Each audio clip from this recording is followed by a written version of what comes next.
po kayo? Kilala niyo po ako? Ikaw yung bago ng ex ko, di ba? I'm sorry ha, I have to stalk you kasi syempre gusto ko malaman kung sino yung bago ng ex ko. Hindi ka naman pala talaga kagandahan, no? I don't know kung ano nagustuhan sa'yo. Napakilala ka na ba sa family? Oh, Okay. Hindi ako nagustuhan ng family. Siguro kasi overqualified ako. And, yeah, mas maganda naman talaga ako, di ba? So, masaya naman ba siya sa'yo? Kasi nung kami pa, sobrang saya niya sa amin. masaya siya. Masaya naman siya. I see. Good luck. Good luck sa inyo. Sana magtagal kayo. Sana! Hindi yan. Hindi yan yung ex. Hindi siya si Kimi. Ha? Wrong girl. Hindi siya yung bago ng ex mo. She's Kimi. Ayan o sa ID nyo. Kimi. Kimi, yung pangalan ng bago ng ex mo. Kimi with a Y. Mali yung search ko. Hindi naman pala ikaw. Eh, bakit sagot ka ng sagot? Na-pressure ako eh. Eh, di nakiride na lang ako sa mga pinagsasabi mo. My gosh! Sana matapilo ko yung mga papansin na ex. What? Sana kaya pang malinis ng panghilod yung ugali yung este. Alis na ako. Bye-bye! Wisit sayang oras. Oopsie.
Ana naman kasi. Ano?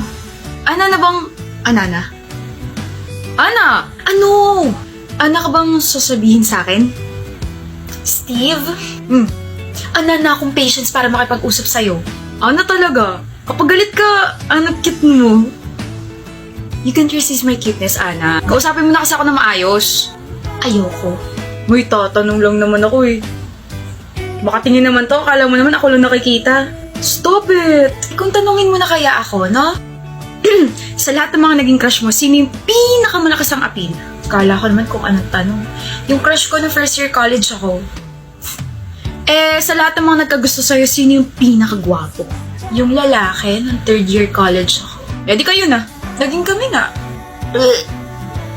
Tanong-tanong ka tapos naiinis ka dyan.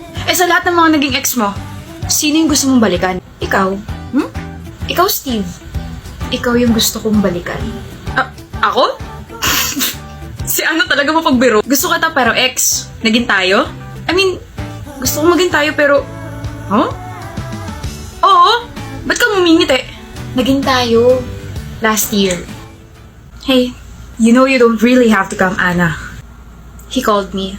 Kaya ka nagpunta kasi nag-drunk ko sa'yo. Nag-alala ka, no? Ewan ko sa inyong dalawa, halata naman gusto niyo isa't isa pero ayaw niyo pa rin umamin. Shut up. Gano'n ba karami ininom niya? At aware ba kayo na mabilis malasing yon? Alam naman namin kaso birthday ng isang pinsan namin eh. Nasaan ba siya? Nasa kitchen ako po. Pagin mo na lang ako, Ana. Nandun ako sa sala. And, heads up lang. Sobrang kulit niya. I know. Steve. Ana? Ana? Do you wanna be the snowman? Kamukha mo si Ana ko. Ana mo?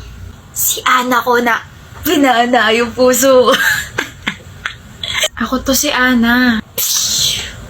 Si Ana ko hindi pupunta rito. Masungit yan. Suplada. Talaga? Shh. Pero mabait siya. Kahit makulit ako, kinakausap ako noon, tinuturuan ako sa ibang subjects. Tsaka sumasama siya kapag niyayaya ko siya sa mga family gatherings, kaya gusto siya ng pamilya ko. Maganda ba si Ana? Tinatanong pa ba yan? Sobra. Oops! Akin si Ana. Akin ka, Ana. Tayo ba? Oh! Tayo! Girlfriend kita! Talaga? Ana? Break na tayo. Agad? Oh! Di mo naman ako gusto eh. Break na tayo. Opo, break na tayo. Opo, ikaw unang boyfriend and ex ko. Ana? Pagkising ko, ikaw pa rin gusto ko. Opo, gusto rin kita. O, diba? Naging tayo. Akala mo yung gwapong crush ko na first year college ako, siya rin yung unang magiging boyfriend at unang ex ko. Kaya pala tawa ng tawa yung pinsan ko kinabukasan kasi ganun pala yung nangyari. Ana, high school vibe, but yeah, crush kita nung first year college tayo. And then, you confessed when we were in third year college, nung nalasing ka. Tapos same day nung nalasing ka, naging tayo. Tapos tinago mo ng matagal. I guess I was too scared to take the risk. Eh ngayon, takot ka pa rin ba? Umamin na ako, so tingin mo may takot pa rin ako? Ana!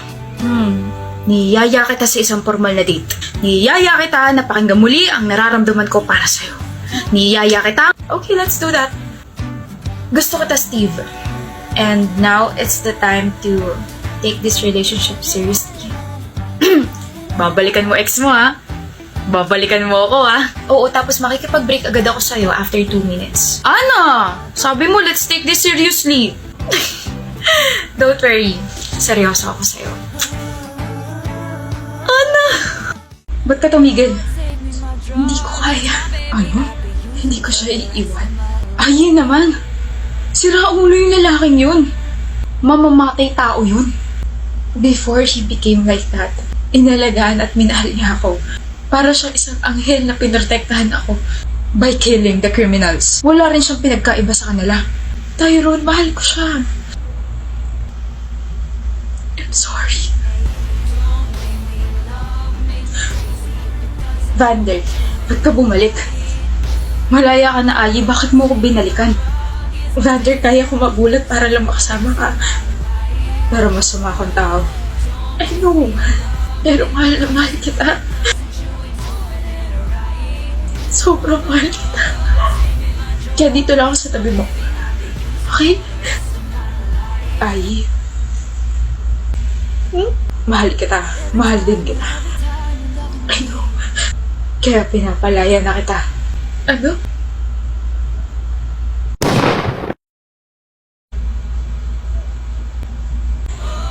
Ay, Tyron. Anong ginawa mo? Ginawa ko lang ang pabor na hiningi niya. He told me to end this life. Sabi niya hindi ka magiging malaya kung patuloy ka nasa tabi niya. You'll never be safe with him, Ayi. Kamuhian mo ako habang buhay, wala na akong pakialam. Pero gagawin ko pa rin yung hiningi niyang pabor dahil mahal kita. Dahil mahalaga ka sa akin. Hindi ko kailangan yan. Sana pinatid mo na lang din ako.